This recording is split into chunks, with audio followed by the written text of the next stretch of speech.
Bendiciones, hermanos, qué bueno que ya estamos de nuevo conectados en esta nueva clase y estuvieron viendo una clase anterior acerca de cómo Dios habla, y es la primera noción que tal vez vamos a dar acerca de cómo Dios habla. Ya vamos a profundizar en el tema de cómo el Padre habla acerca de esto.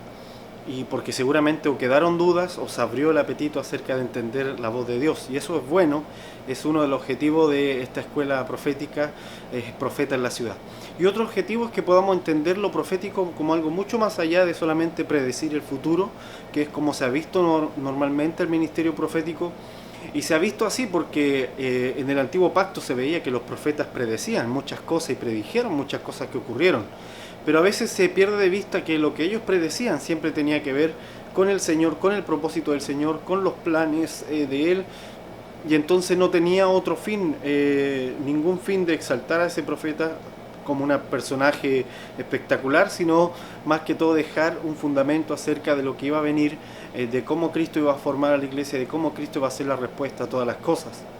Entonces, en este tiempo en donde lo profético está enlazado, está conectado a la iglesia, está conectado a la hermandad de los hermanos, está conectado a que la voz de Dios y el Espíritu Santo ha sido soltado, no solo a nuestra generación, sino a muchas generaciones, y ha sido soltado para que todo hombre pueda recibir la voz de Dios. Entonces hay que entender ese contexto para hablar de lo profético. Y este tema que vamos a ver hoy se llama específicamente así, el ámbito de lo profético, para poder ahondar acerca de estos puntos. ¿Qué les parece si antes que todo podamos orar y pedir al Señor que nos dirija en este tiempo? Padre, te damos gracias por tu fidelidad, tu gran amor. Siempre nos recuerda con todo lo que tú haces, que tú eres fiel. Siempre nos recuerda, Señor, que tu amor, Señor, quiere enseñarnos, quiere mostrarnos la verdad continuamente en nuestro espíritu. Nunca hemos de dejar de descubrir esta hermosa verdad, porque eres tú, Señor, y tú eres un océano inmenso en donde podemos nadar, un océano inmenso de sabiduría, una luz perpetua que siempre va en ascensión, que siempre va en aumento. Y Padre, venimos buscando salud, venimos buscando esa gloria, esa grandeza, Señor. Permítenos, Señor, tener un espíritu, Señor, enseñable. Permítenos tener una apertura en nuestro corazón para poder absorber todas estas cosas. Gracias te damos, Señor, en el nombre de Jesús. Amén. Amén. Bien, mis hermanos, entremos entonces al tema que nos recuerda hoy, o que nos trae el día de hoy. Y vaya conmigo a Proverbios 4:18. Esto es un versículo bien, perdón por el movimiento de la cámara, este es un proverbio bien interesante para partir lo que vamos a hablar. Proverbios 4:18, porque quiero enfatizar acerca de la revelación primero que todo. El profeta en sí está impulsado por la revelación, está gobernado por la revelación, debe obedecer a la revelación que el Señor pone en su corazón, no a cualquier revelación obviamente, sino a la voz de Dios que viene a él, y él se siente deudor de esa voz que viene a su corazón, y entonces todo lo que hace lo hace en base a esa voz, ¿sí? Ahora, Proverbio 4:18 nos muestra algo que es interesante. Dice: mas la senda de los justos es como la luz de la aurora, que va en aumento hasta que el día es perfecto. Y una de las ideas de poder hablar este tema aquí en este espacio, en este momento, yo sé que han visto otros temas, si han estado en otras escuelas, con un fondo o con una pizarra atrás, o con un fondo de algún paisaje, o con el fondo de alguna imagen, y esta vez quise hacerla con la luz que nos está dando el día, porque quiero hacer hincapié en la parte de la luz, en este punto, y es que la luz va en aumento para el justo. El justo no nace justificado en Cristo, pero debe ir creciendo en justicia. Y esa era una realidad que se iba a dar solo cuando Jesucristo viniera. Él iba a traer la justificación para que todos nosotros pudiésemos ir creciendo después en justicia. Él nos iba a dar el poder en nuestro espíritu, a través del Espíritu Santo, para poder ir creciendo en justicia. Entonces, antiguamente era imposible ser justo.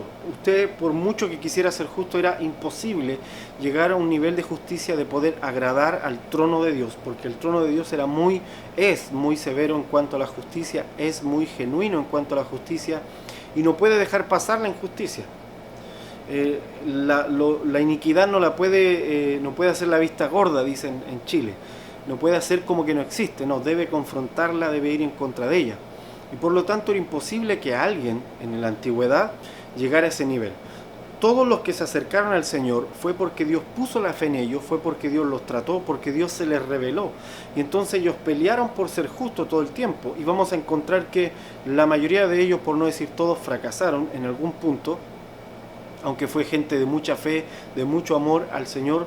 En algún punto fracasaban. Abraham con el tema de Agar, Isaac cuando miente, cuando está con su esposa, Jacob, para qué decir, Moisés cuando falla no puede entrar a la tierra prometida, David, conocemos su historia con la mujer que tomó de otro hombre, y entonces básicamente todos iban fallando. Ahora, Proverbios 4:18 nos dice, mas la senda de los justos, y está hablando de una senda que se va a abrir o que se abre para el justo, siempre es como la luz de la aurora que va en aumento. O sea que la luz que va viniendo va a ir en aumento hasta que el día es perfecto, hasta que el sol está sobre la cabeza, hasta que la luz está dando con todo su esplendor. Va a ir creciendo esta luz.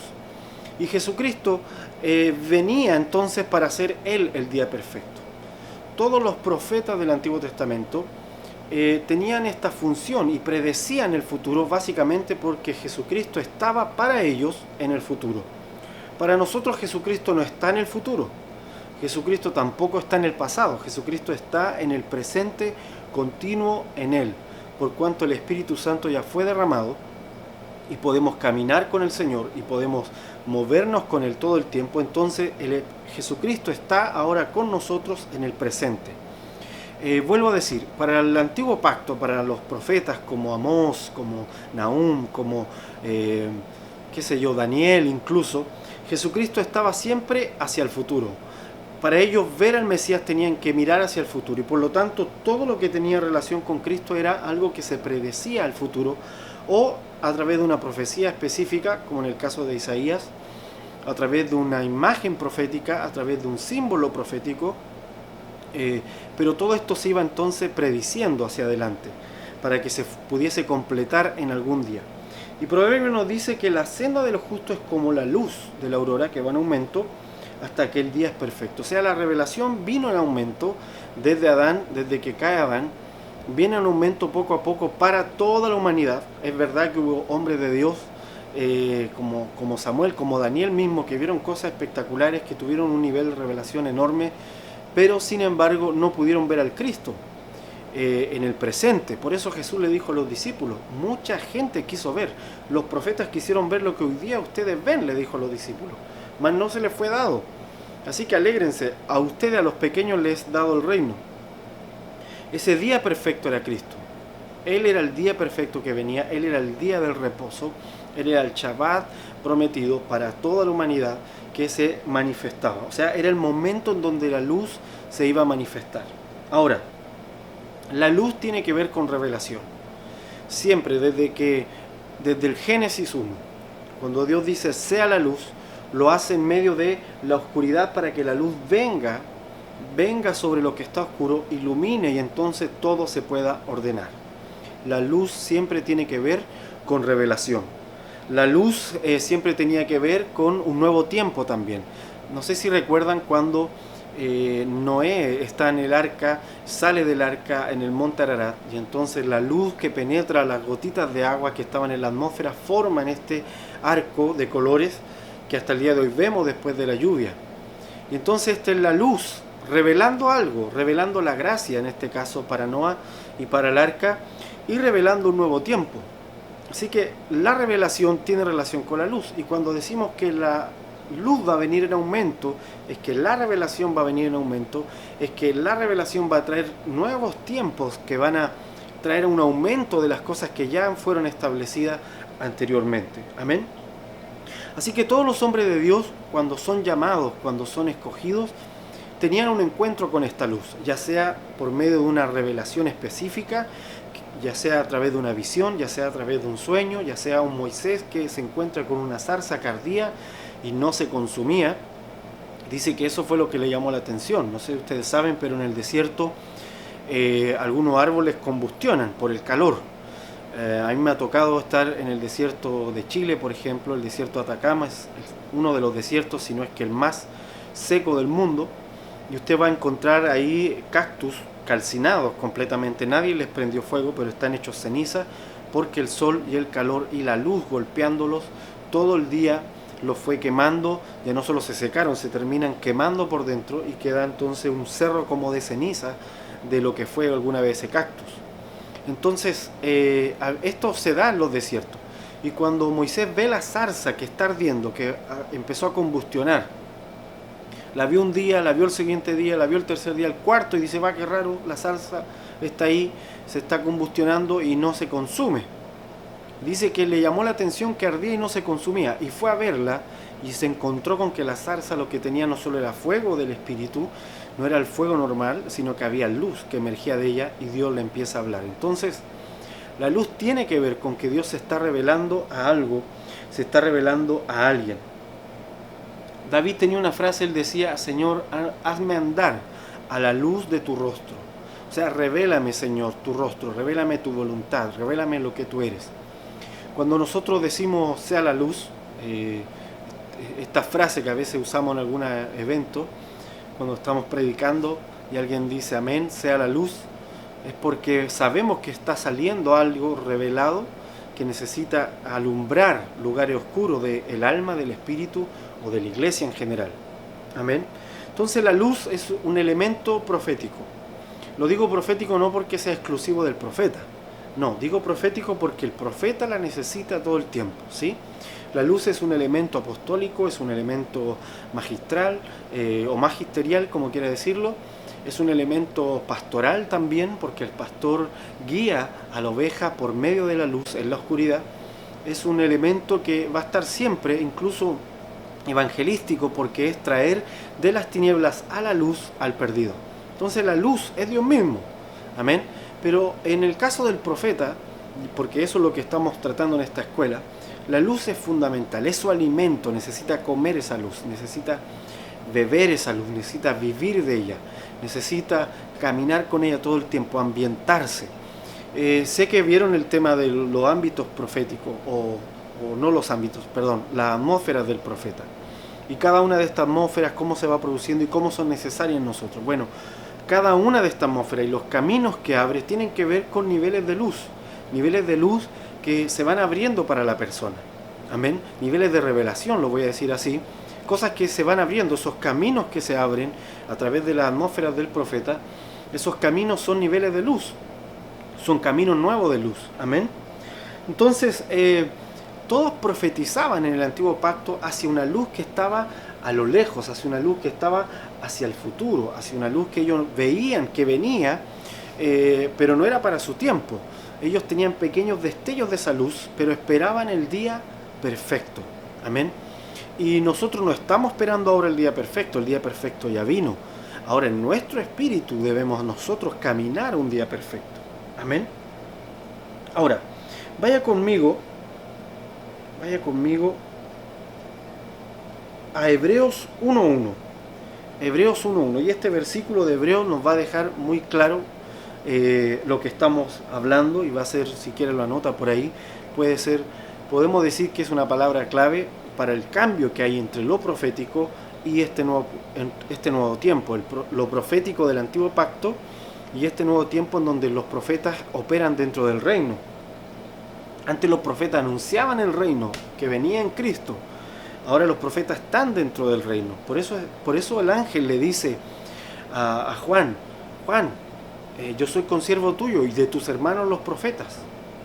Fíjese la frase, y de tus hermanos los profetas. ¿Y a quién se refería? Se refería al resto de la iglesia que caminaba oyendo la voz de Dios. No se refería solamente a los que tenían el ministerio profético, que sí los hay, a los que tienen el don profético, que también los hay, sino que por sobre todo a esta iglesia que se ha vuelto profética, básicamente porque Cristo ha venido y ha introducido al hombre dentro del reino. Amén. Todo aquel entonces que busca la luz puede entrar dentro de esta luz. Ahora, les decía Hebreos 1.1. Dice: Dios, habiendo hablado muchas veces y de muchas maneras en otro tiempo a los padres por los profetas. Fíjese, en estos postreros días nos ha hablado por el Hijo. Ahora nos está hablando por el Hijo, a quien constituyó heredero de todo y por quien hizo el universo. Ese hizo el universo está atrayendo a la memoria de los que están leyendo esta carta, o de los que están oyendo la carta, porque no sé si usted sabe que las cartas se leían en las congregaciones, en la iglesia en casa. Si quiere saber un poco más de eso, tome esa escuela de iglesia en casa, pero las cartas se leían a las iglesias en las casas. Entonces, él está hablando de esto y dice, a quien constituyó heredero de todo y por quien asimismo hizo el universo, el cual siendo el resplandor de su gloria y la imagen misma de su sustancia. Fíjese que el Hijo estuvo cuando fue constituido todo el universo, por Él fue constituido todo el universo, o sea, el Hijo era la luz. Cuando el Padre dijo, sea la luz, el Hijo estaba en esa luz. El Hijo estaba en el verbo de las palabras del Padre cuando Él hablaba hacia la creación. Entonces, el día perfecto era Cristo, es Cristo. La luz que emergió es Cristo. Y esta luz bañó toda la creación, le dio propósito, le dio una asignación, le dio un destino a cada una de las cosas, le dio un fundamento. Y aquí viene la parte fuerte para nosotros. Los profetas en sí tienen un solo fundamento y responden a un solo fundamento, y es el fundamento de la luz que proviene de Cristo. El profeta responde al fundamento de la luz que proviene de Cristo. Los profetas antiguos de los que nos está hablando Hebreos, que hablaron de muchas maneras nuestros padres, le dice en otro tiempo, ellos profetizaban acerca de la luz que iba a venir. Ellos miraban el fundamento que iba a venir. Ellos decían, va a venir un Salvador, va a venir un Mesías, va a venir el siervo de Jehová. Y todos los nombres que usted conoce. Abraham hizo la imagen profética cuando llevó a Isaac a Moriah, entregando al hijo. Y así Noé hizo la imagen profética cuando construyó el arca y fue salva la familia de él dentro del arca. La imagen era el arca que representaba a Jesucristo, el Hijo. Amén. Un arca que soportaba sobre sí mismo todo el juicio de Dios a través de estas aguas que caían sobre el arca. Las aguas del juicio cayeron sobre el arca y sin embargo los que estaban dentro de ellos se salvaron. Y asimismo los que entran a Cristo se salvan del juicio y de la ira, dice el Señor, porque la ira ya está sobre todo hombre que no viene a la luz. Amén. ¿Quién es la luz? Entonces, Cristo. Y el profeta entonces es un ministerio, y ahí viene la frase de Pablo. Cuando habla del fundamento de apóstoles y profetas, se está refiriendo a que los profetas son un ministerio de fundamento, no porque quieran construir doctrina o escribir libros doctrinales o quieran empezar a dar clases de teología. No, para nada, absolutamente equivocado si usted piensa que poner fundamento es dar clases de teología. Eso está totalmente equivocado. Poner fundamento es volver a todas las personas, es atraer a todas las personas hacia Cristo. Es que todo lo que tú intervengas, todas tus intervenciones como profeta del Señor en la iglesia, atraigan a la gente a Cristo. Si te empiezas a dar cuenta que la gente es más atraída a ti que a Cristo, entonces no estás operando en la luz del profeta, no estás operando en el fundamento que mueve un profeta.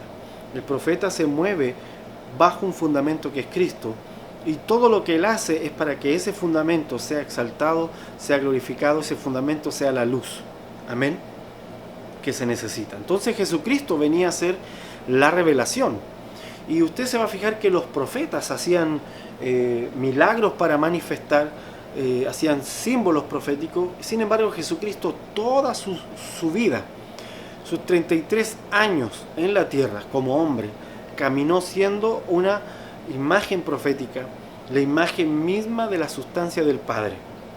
Amén. Lo explico de otra manera. Así como Noé, tomando ese ejemplo que mencioné hace un momento, Noé hizo una representación profética de Cristo al hacer el arca. Él obedeció obviamente la voz que le hablaba, y al obedecer fue salvo y condenó al mundo, dice, por su fe, pero también al obedecer él dejó una figura profética establecida que hablaba de Cristo. Amén. Ahora bien, Jesucristo cuando caminó en la tierra, él era la figura profética que todos hablaban, que todos representaban en el antiguo pacto. Así que en sus 33 años él caminó como la imagen misma de la sustancia que había sido profetizado por años. Él no tenía que representar a nadie, Él se representaba a sí mismo porque Él era la luz, Él era el día perfecto que los justos estaban esperando. Amén. ¿Se va entendiendo? Ok.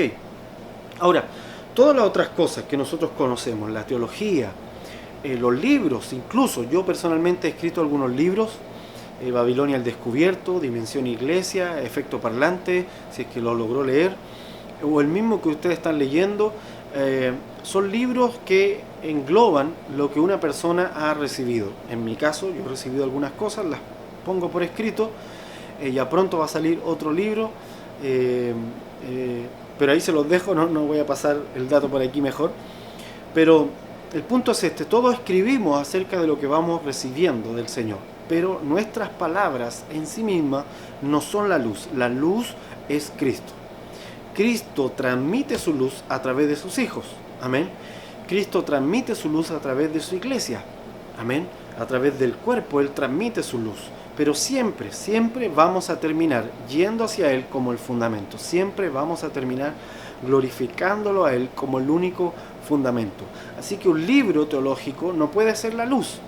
Un libro teológico es como una antorchita que sacó un poco de fuego de una luz mayor que él, y entonces está alumbrando con ese fuego que está dentro de él a otros lugares, pero él sabe que ese fuego que hace que esta antorcha se ilumine salió del fuego mayor que es Cristo, el Padre de las luces, en quien no hay sombra de variación, que nos ha llamado a nosotros como hijos de él. El Padre nos ha dado su luz para que la entreguemos, pero siempre debemos recordar que Él es el fundamento.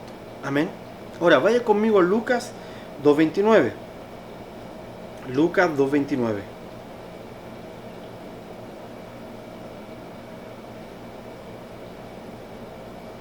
Dice, fíjese, Lucas 2.29, este es el hombre que ve a Jesús siendo niño, y él estaba bajo la unción del Espíritu Santo, venía sobre él cada cierto tiempo.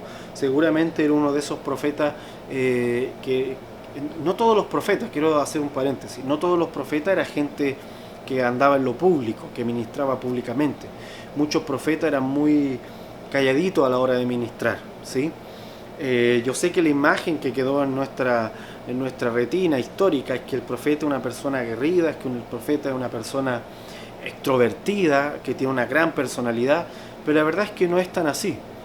Moisés se ve que era el hombre más manso de la tierra, y al leer a la historia de Moisés, usted se da cuenta que Moisés no era una persona que tenía una gran personalidad. Él fue impulsado por el Espíritu Santo a hacer todo lo que hizo, pero normalmente había muchos temor en él, y no era para menos. O sea, se iba a enfrentar al faraón, no era cualquier cosa.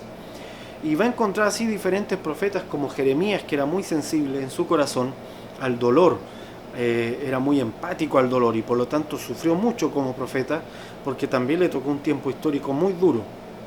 No sé si usted sabe, pero de los 40 y tantos años de predicación de Jeremías, nunca nadie se convirtió al mensaje que el Señor le envió a dar, y eso debe haber sido terrible para este profeta, porque si nosotros tomáramos la medida que tenemos de éxito en estos tiempos, pensaríamos que Jeremías fue un fracaso porque nadie se convirtió. Pero la verdad es que para el profeta, que la gente crea en lo que él dice, no es lo que le importa. A él le importa obedecer las palabras que fueron puestas en su interior por el Señor y decirlas, y siempre atrayendo a la gente hacia Cristo, no hacia sí mismo, como si él fuera el oráculo que la gente necesita consultar. Amén.